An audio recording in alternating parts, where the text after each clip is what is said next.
Caros alunos, hoje nós estamos vendo as teorias da inovação que embasaram o Manual de Oslo e, portanto, teorias sobre a inovação que embasam todos os estudos atualmente.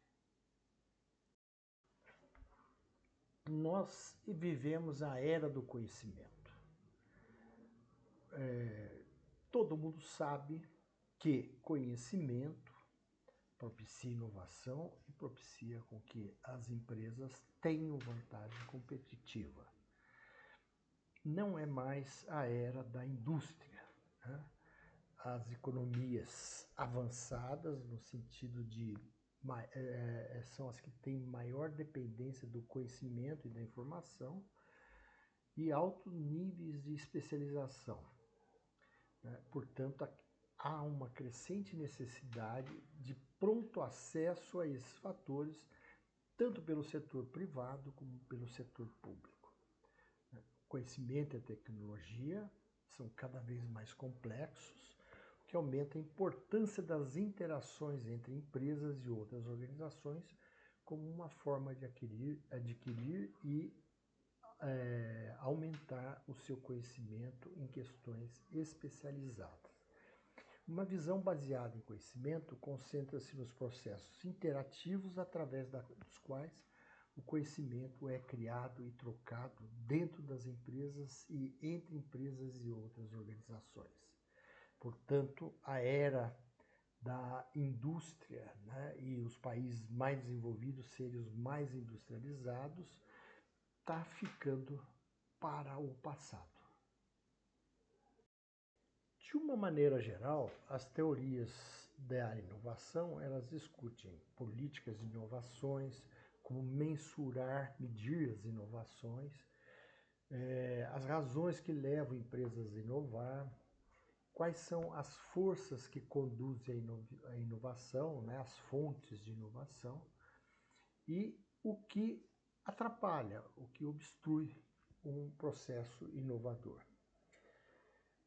As questões relacionadas versam sobre o funcionamento interno de empresas e os tipos de práticas de negócios usados para promover a inovação. Um tema importante também é a natureza do conhecimento, como ele é acumulado e como ele circula entre os atores, empresas, pessoas, outros organismos, né, o governo, enfim, todos os envolvidos num processo de inovação. As teorias também exploram a forma como os processos de inovação são desenvolvidos, tanto no âmbito dos setores de atividades econômicas, bem como nas esferas regionais, nacionais e internacionais. Um personagem importante, tanto para a inovação como para as teorias do empreendedorismo, aliás, ele concebe isso nas décadas de 30, né? Fala sobre empreendedorismo, o que é empreendedorismo, de uma maneira mais científica e que ele pode, de como ele pode ser feito, o que significa, enfim, uma forma não neurolinguística, né? Aquela coisa de você vai que você consegue, né? E que muitas vezes vai para a literatura de autoajuda. Né? Bom, esse senhor, né, um austríaco, embora o país dele, quando ele nasceu, pertencia à Áustria, né, ao Império Austro-Húngaro, né? Mas hoje, onde ele nasceu, faz parte da República Tcheca e veio a falecer nos Estados Unidos. É um economista, embora sua formação era de direito. Mas ele lecionou em várias universidades, como vocês podem ver.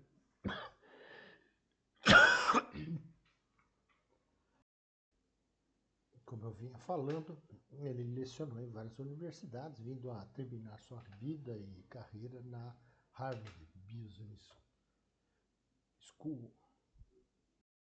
Bom, Quando falamos em inovação, uma das grandes contribuições do Schumpeter é o que ele denominou de destruição criativa, né? O desenvolvimento econômico é desenvolvido por uma inovação, né, num processo dinâmico, em que novas tecnologias vêm substituir as antigas.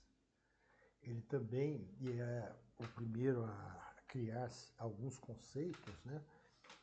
Quando ele fala inovação incremental, aquela que vai acrescentando algo a, a um produto, a um processo, né? No sentido de melhorar, né? E a radical, aquela que rompe algum processo ou a vida de um produto ou de alguma criação.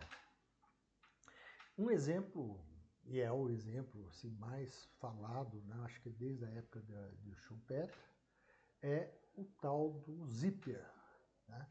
Ele foi uma ruptura ao processo de abotoar camisas, calças, enfim, vestuários, né?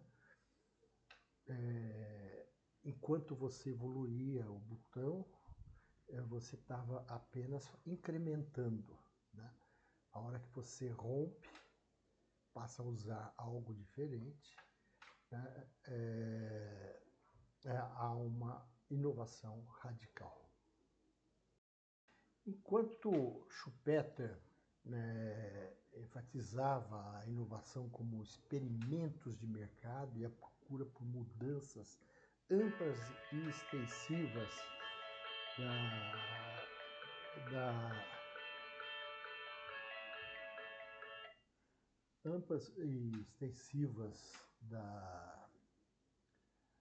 que resultaram fundamentalmente setores de mercados, né, os neoclássicos, eles veem a inovação em termos de criação de ativos e de experimentos de mercado.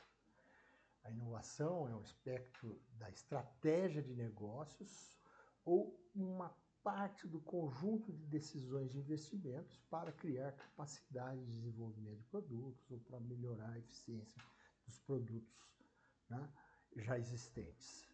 Eu coloco uma questão chamada custos irrecuperáveis, né, onde o comprometimento de recursos para entrar em novos mercados, ele não é recuperável, é irrecuperável, né? Não só para entrar em novos mercados, como também para criar vantagem competitiva por meio de reposicionamento da produção ou resultados na cadeia de valor. Pois muito bem, eu entendo que os custos são recuperáveis e o sentido do irrecuperável deve estar mais no curto e médio prazo, né? Mas que a médio e longo prazo a tendência é recuperar sempre os investimentos feitos. Outra questão que envolve a inovação é quando há uma maior disponibilidade do produto, né? Quando ele pense no ciclo de vida do produto, né? Aquele momento inicial, onde a empresa está criando o produto, colocando no mercado, né? A difusão dele não foi tão grande, né? Agora, a disseminação da inovação, quando ele está atingindo os patamares mais altos, ele passa a ser considerado um bem público, né? Então, uma inovação disponível a vários usuários, né?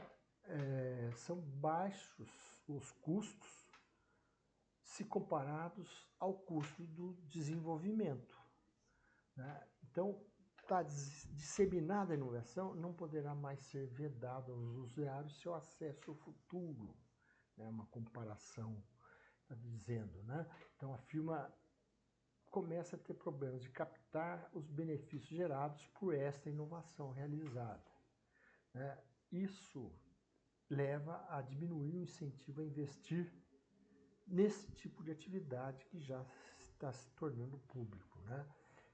Sabemos que a capacidade de proteger inovações tem uma influência na atividade inovadora. Se não há possibilidade de proteger, há uma relutância em inovar. Creio que por erro de tradução, o manual fala em teoria da organização industrial. É aquele erro de traduzir indústria para indústria, né? E não manufacturing, né? Industry, né? Em inglês quer dizer um setor de atividade econômica. Bom, essa teoria, ela fala do posicionamento competitivo. As empresas inovam para defender sua posição competitiva, né? Ou para buscar novas vantagens em seu mercado. Uma empresa pode ser defensiva, né? Ela tem um comportamento reativo e inovar para evitar de perder, ou pode ter um comportamento proativo, né? Pensando em ganhar posições de mercado. Neste caso, né? Desenvolvendo e tentando impor padrões tecnológicos mais altos para os produtos que fabrica. Creio que a Apple, depende. Na Irlanda é Apple, é uma brincadeira, mas a Apple, eles estão sempre inovando e criando novos patamares tecnológicos, né? E forçando a indústria a competir com eles e sempre estarem na dianteira, né? Então, é um comportamento claramente proativo para ganhar posições de mercado, né, em relação aos competidores. Bom, pensando em criação de novos produtos ou processos novos de produção para determinados produtos, a implementação de novos métodos organizacionais, né, ou novos métodos de marketing, né, tudo isso não nos traz certeza de resultado positivo para a empresa, né? Daí a história dos riscos de incerteza, né, no desenvolvimento de futuros em conhecimento, tecnologia, mercados, demanda, né? Porque a gente supõe que investir nisso vai trazer resultado, mas pode não trazer resultado. E o aprendizado, sabemos que ele vem das tentativas e erros, né? Então, quando erra, o resultado não é o esperado, e daí riscos de incerteza, né? O nível de incerteza também varia, né, de acordo com o setor de atividade econômica, um ciclo de vida de produtos e outros fatores, né? O ambiente de mercado pode influenciar o ambiente do setor que a empresa atua, ou questões ambientais, contingenciais que não estão sendo aguardadas ou previstas, né? Tal da análise PEST.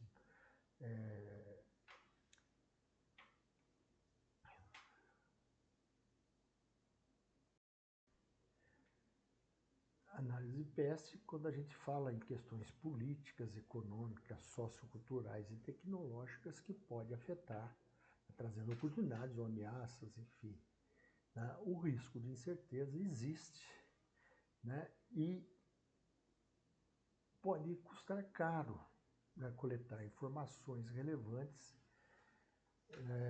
para poder criar inovações, né? Caro em termos de tempo e mesmo de recursos financeiros. A literatura sobre a inovação organizacional sobre o papel das estruturas organizacionais nos processos de aprendizagem e adaptação de mudanças tecnológicas e do meio ambiente, né? Trata muito da estrutura da organização como reflexo para as atividades inovadoras. Uma estrutura mais orgânica, ela é propensa por ser mais flexível, né, é propensa à adaptação ao ambiente e criar possibilidades de inovar.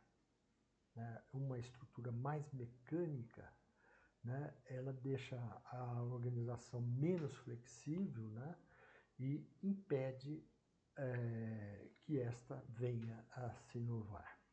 Né? Tanto que o Manual de Oslo considera que numa empresa mais flexível, onde há uma certa liberdade, né, onde é um caso, por exemplo, do Google, ou geralmente empresas de tecnologia da informação, né, os trabalhadores têm maior autonomia para tomar decisões e definir suas responsabilidades, né, o que leva eles à geração de inovações possivelmente mais radicais, né? Nisso, na consideração do Manual de Oslo. O aprendizado organizacional, portanto, depende de práticas que as organizações podem criar, né, de capacidade de mobilizar conhecimentos tácitos individuais e promover a interação desses, né? O conhecimento tácito é aquele que está armazenado na cabeça de alguém, né? E enquanto ele está próprio do indivíduo, né, você depende da interação com esse indivíduo para poder extrair esse conhecimento que possa gerar a inovação. Então, as empresas devem e procuram criar rotinas, né, que podem estimular o aprendizado na organização, incentivando o desenvolvimento de novas ideias e formas de realizar as tarefas, né, incentivando os trabalhadores nesse sentido. Bom, as teorias de marketing, quando a gente fala em função da inovação, né, estão muito mais ligadas ao comportamento do consumidor, né, na forma como a empresa entrega valor para o consumidor, né, e o que eu falarei depois desses slides, nas abordagens normativas. Né? Bom, os consumidores são heterogêneos.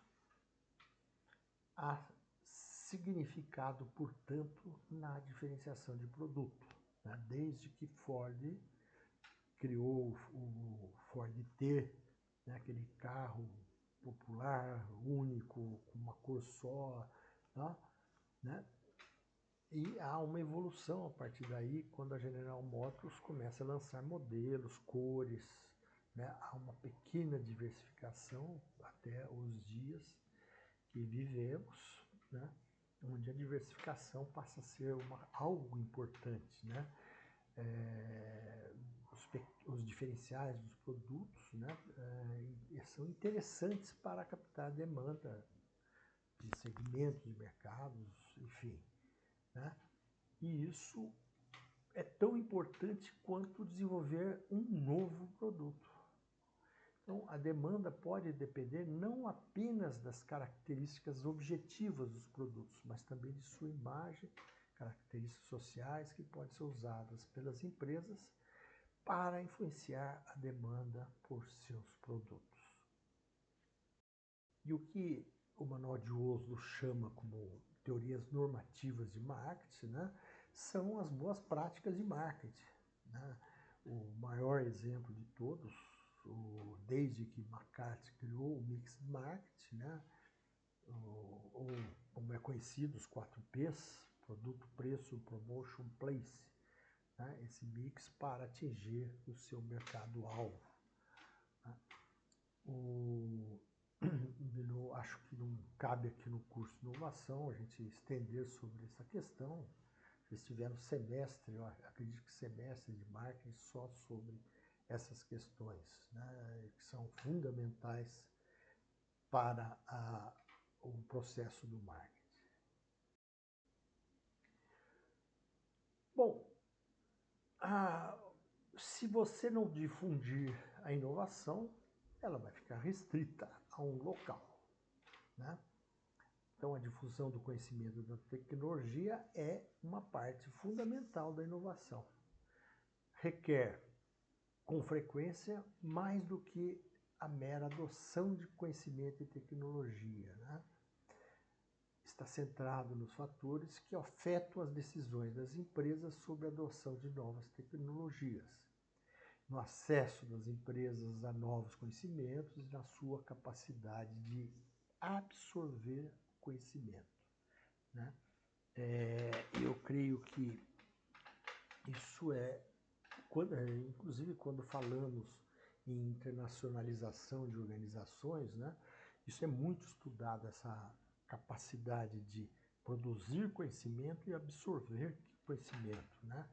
Exige o pessoal treinado, capacitado tecnologicamente, cientificamente, para produzir e também absorver conhecimento, né, gerados em outras partes da própria multinacional, em outros países, né, em outras subsidiárias, para cá e daqui para lá, né, e há um processo também de interação entre as subsidiárias com as matrizes, né, e essa troca de conhecimento é fundamental para o crescimento dessas grandes corporações.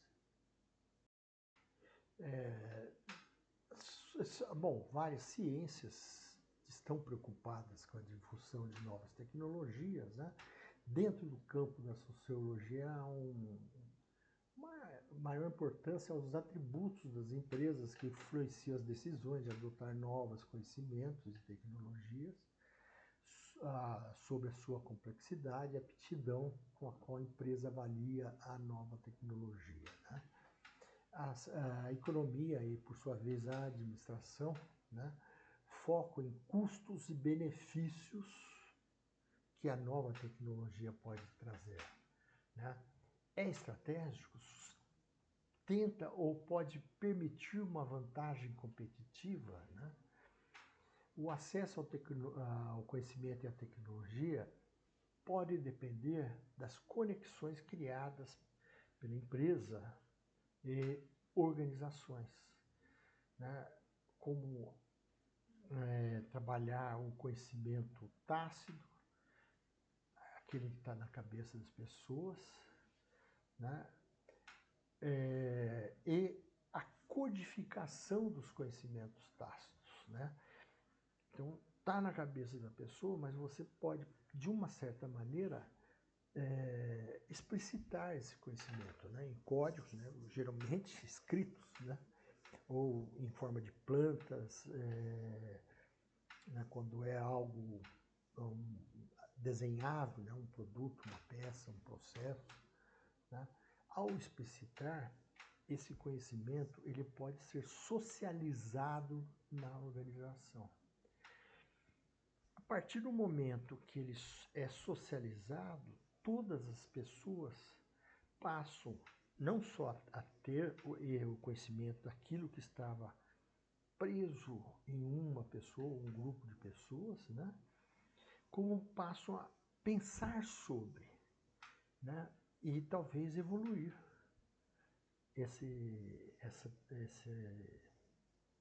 este tipo de conhecimento.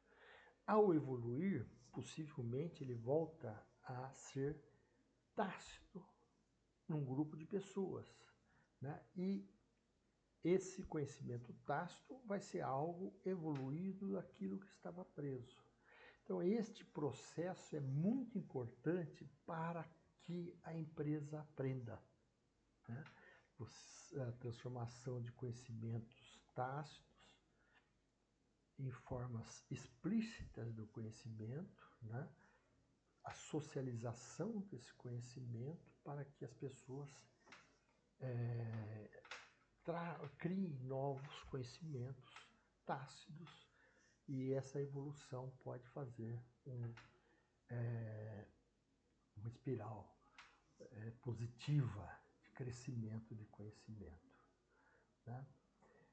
Então, as transferências do conhecimento codificados dependem da difusão de tecnologia, né, e os esforços para promover essa codificação do conhecimento. Eu acho que essa frase do Manuel de Oso, eu creio ter explicado com essa evolução do conhecimento no modo empresa que aprende, né? Bom, mesmo para a informação disponível e aberta, né, pode ser caro encontrar, né, ou em termos de tempo, de recursos, né? Tá tudo na internet, mas como separar o joio do trigo, né? Tem também um monte de coisas horríveis na internet que, em vez de ajudar, mais atrapalham do que ajudam, né? Então, a facilidade de comunicação, os canais efetivos de informação e a transmissão de experiências dentro e entre organizações são muito importantes para a difusão de novas tecnologias, conhecimento e inovações. Os evolucionistas, eles dizem que a inovação, né, ela parte, né, da interação entre vários atores e fatores, né? Então, não há exclusividade. A estrutura dessa interação afeta a trajetória futura da mudança da economia, né? Um exemplo, a demanda de mercado e as oportunidades de comercialização influenciam quais produtos devem ser desenvolvidos e quais são as tecnologias bem-sucedidas. Um olhar sistêmico da inovação, né, tem que considerar as instituições externas às empresas e ao setor que a empresa atua, né? As atividades inovadoras de empresas e outros atores. Bom, ressalta-se a transferência e a difusão de ideias, experiências, conhecimentos, informações e sinais de vários tipos, né? Então, são canais e redes de comunicação pelos quais as informações circulam, insere-se numa base social, política e cultural que guia e restringe as atividades e capacitações inovadoras. Então, estamos olhando a inovação como um processo dinâmico, onde o conhecimento é acumulado por meio do aprendizado e da interação, né? As empresas aprendem e elas interagem, né, com vários atores, né, desde entidades pesquisadoras, outras empresas e até mesmo com a absorção de conhecimento dos consumidores, o que eles desejam, como eles querem, né? Então, passa-se, numa questão dessa, passa a ser fundamental a participação do governo como regulador e criador de políticas para o mercado trabalhar, né?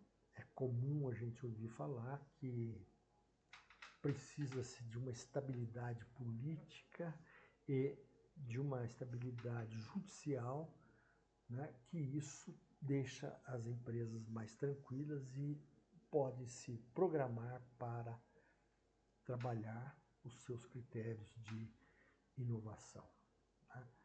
E o governo precisa monitorar e buscar a harmonia dessas estruturas de uma maneira geral.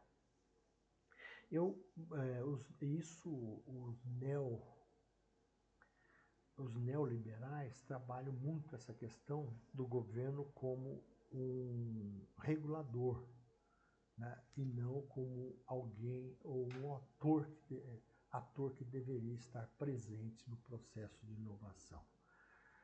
É claro, né, que se restringia-se inovações de produtos, desenvolvimento, né, isso é papel das empresas, sim, mas sem grandes financiamentos do governo, em termos de institutos de pesquisa, em termos de novas de universidades, de formação das pessoas, né? Ele, sem esse papel mais ativo do governo, nós não vamos ter desenvolvimento nem inovação.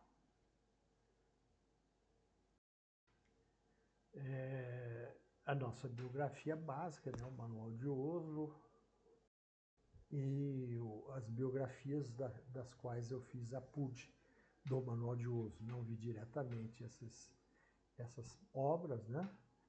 Apenas citei o que está citado no Manual de Oslo por parte do Manual de Oslo. Né?